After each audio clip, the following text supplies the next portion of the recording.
Welcome to BBC London, I'm Thomas Magill. Sadiq Khan has been on the campaign trail earlier with the Shadow Chancellor Rachel Reeves. They visited the Crick Institute in central London to announce plans that would help create 150,000 high-level jobs here by 2028. Our political editor Tim Donovan started his interview with Miss Reeves by asking her if she would give Labour Mayor more money if they won at a general election. We want to work with the mayors, including through more devolution of skills, more of planning and of transport as well. They have a lot of that here in London already. We know you're offering that for the rest of the country. What about here in London?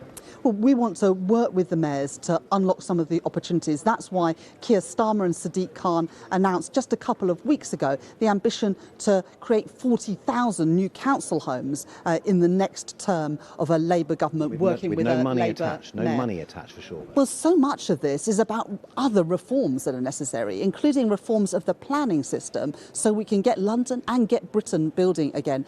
The economic inheritance that a Labour government will have if we win the next election is the worst economic inheritance that any government would have had since the Second World War, with debt, with living standards and the tax burden to 70-year high. But there are reforms that we can make to unlock growth. I'm incredibly ambitious for British business and British workers. We can do so much more working together to unlock those opportunities, and I'm determined to work with our mayors, including Sadiq Khan, to do just that. So that does mean, does it, that you cannot commit to provide extra money or extra powers for London's mayor?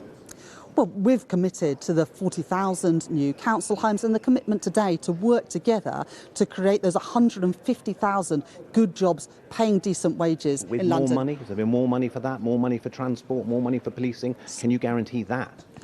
I'm under no illusions about the economic inheritance that I'm going to no. That's fine. That's fine to be honest about it. So much of this is about reform of how we do things to ensure that we can get things building again, whether that be transport infrastructure, the labs we need for pharmaceuticals, and also for AI and digital technology.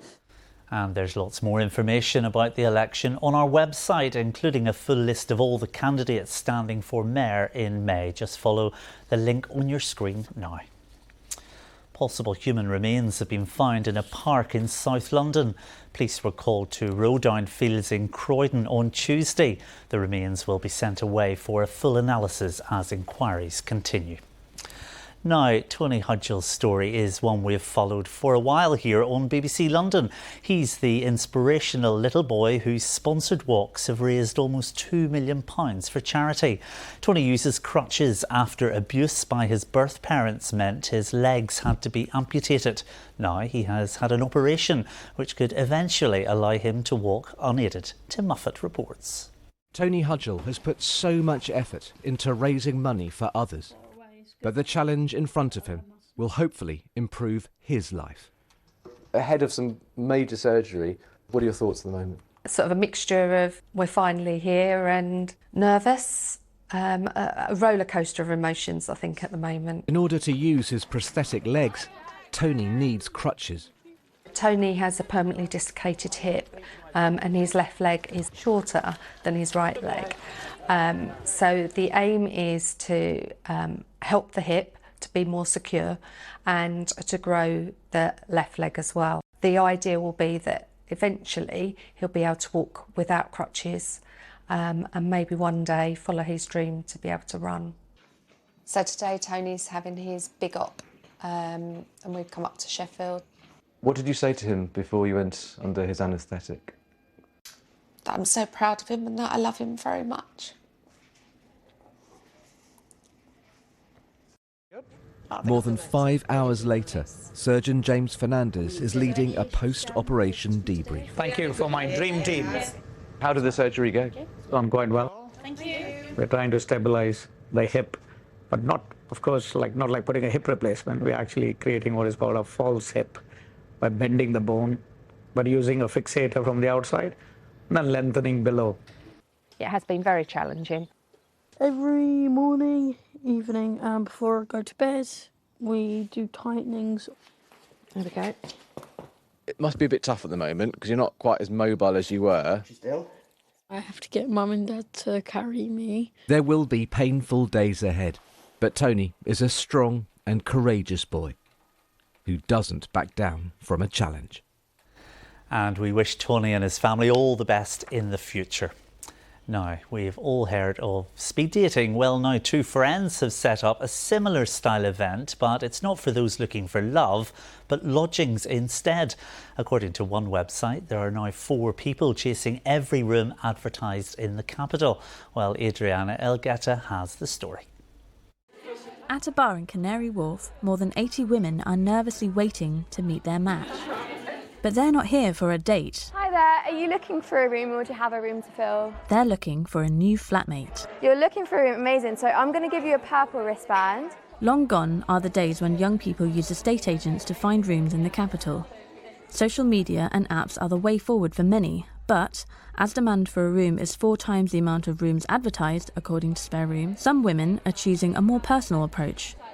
Meeting for a cocktail together first, rather than randomly selecting flatmates online. It is a great concept. This is all through TikTok, and they've brought together this amazing little group of women, and we're all sort of trauma bonding through the flatmating experience, and it's nice. It feels more natural.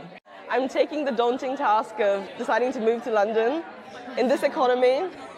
So I really want to sort of try different avenues and ways to find a home rather than just going on Spare Room or Rightmove or Zoopla. It started off as being a community for girls to meet each other, and we then branched into the housemates events. We've definitely received positive feedback from people who've come to our event saying they have found housemates. We've even found our own housemate through the event. But we always say that even if you do come down and you might not necessarily have found your perfect house share, you've come down, you've met some new people, you've hopefully made some new friends. Lisa Schneider has just a week to find a new flatmate for her West London 2-bed. I'm not sure if I found somebody, to be honest. I exchanged numbers with one girl and she was really nice, so let's see. We're probably going to take it from WhatsApp. But yeah, I think it was a great experience. Quite an opportunity to meet somebody new and maybe not a flatmate, but maybe some friends as well. It may not have been a perfect match for Lisa this time, but others came away with ambitious plans to buddy up for a flat, cutting out social media altogether. Adriana Elgueta, BBC London. So it's meant to be getting a whole lot milder in the next few days. Well, Corsa can tell us when now with a full weather forecast. Hello there, good afternoon. Well, it's been mostly cloudy so far today and quite damp in places as well. But for this afternoon, it's largely dry with some bright or sunny spells breaking through the cloud. But the dry weather is not to last, I'm afraid, as low pressure remains nearby and the next set of weather fronts will arrive in overnight tonight, bringing with it some further outbreaks of rain. But for the time being, dry conditions for the most part, 1 or 2 isolated showers perhaps, some sunny spells and temperatures reaching around 12 to 15 Celsius. Fairly breezy conditions too. During the evening, dry to start with some clear spells, but then thicker cloud arrives in with that rain spreading through.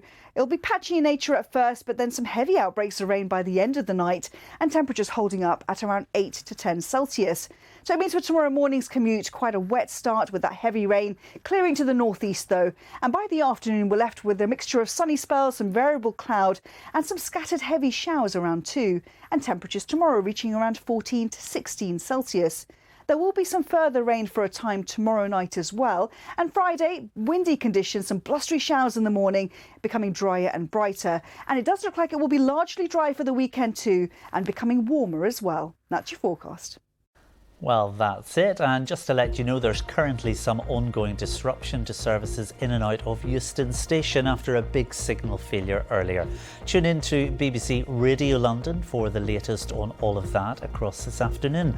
Alpo will be here this evening at 6:30. So until then, have a lovely afternoon. Bye-bye.